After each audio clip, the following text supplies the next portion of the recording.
I'll admit it, I love cheese. So when Patty from the Test Kitchen weaved it into this recipe, you bet I was intrigued. Recently, she came up with these crispy cheddar bites that I am hooked on. If you got a minute, I'd love to show you how easy they are. We start by grabbing a mixing bowl and combining some softened butter, a good amount of flour, some crispy rice cereal, a bunch of shredded cheddar cheese,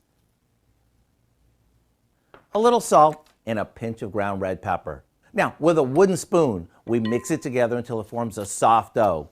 It's the combo of the cheese and the butter that holds these together, and that'll make them so good.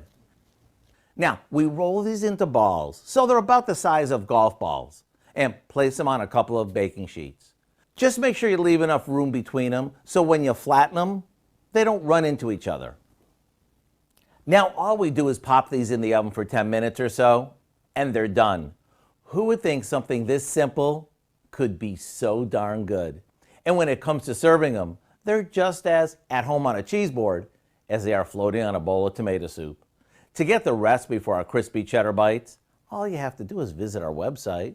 I'm Howard of the Mr. Food Test Kitchen, where today we found an unexpectedly cheddary way for you to say, ooh, it's so good.